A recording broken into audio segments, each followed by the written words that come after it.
So my name is Jessie Turton, and I am recently, so probably in the last year, joined the board of Active Bumbano as a member of the board. Part of my role outside of being a board member is that I work in the NGO civil society space, and so have an understanding of particularly CBOs.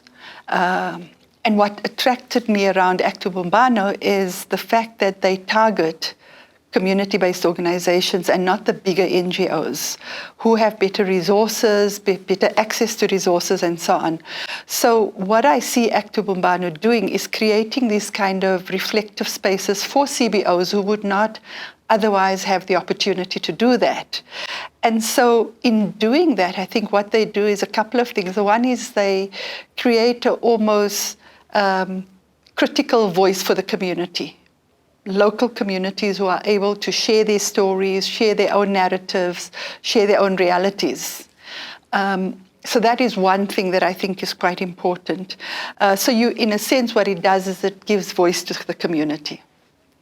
When it comes to the actual solidarity hubs, and my experience, I've been to about 2 or 3, is by bringing a whole host of organizations from across the region together.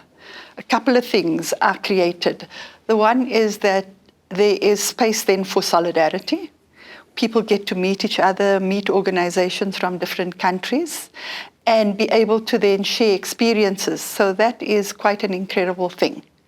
Usually when we have workshops, forums in South Africa or across the region, it is usually the bigger NGOs who attend, the same voices. And they do great work, and I'm not undermining that. But there is very little space for community organizations and community voices to be heard. So this is what I see happening here. It's community organizations getting together from across the region, being able to share their experiences. So also we say, well, okay, so we're not alone in Swaziland or Eswatini. There are other countries that are facing similar challenges, like Zimbabwe or like South Africa at the moment. And so in a sense, that critical reflection and engagement and networking and meeting people from other countries is an amazing form of not only solidarity, but also building on knowledge and experiences of what's happening in other countries. So I know that's a mouthful, but I think that is what I'm seeing as the importance of the Solidarity Hub. When I look at what's happening now, you have people who are giving talks and giving a sort of lead off into a particular topic, right? And then you are dividing people into groups, which is across countries and so on. And I think in each of the conversations that they are having, people are developing knowledge, people are developing further information, and that is being taken back to their own communities where they come from, and they're saying, this is what we've learned, and this is how we can do things differently. And in that way, I think it also creates quite innovative approaches that people maybe not have thought about for their own country or for their own organizations. And this is that sharing that helps them. They go away with more information, more knowledge, and different ways of doing things, because other community organizations have shared how they have done things. And they're saying, aha, you see, we could also do it that way.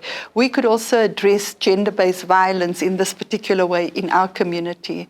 We can also, I mean, climate justice is a big issue in communities, because many CBOs say, but you know, it's not for us, we can't do this thing. You know, how do you tell us to stop lighting our fires in the, with wood where we're making our food? So that's not for us. And many CBOs have said that over the past while, is like, this climate justice is not for us.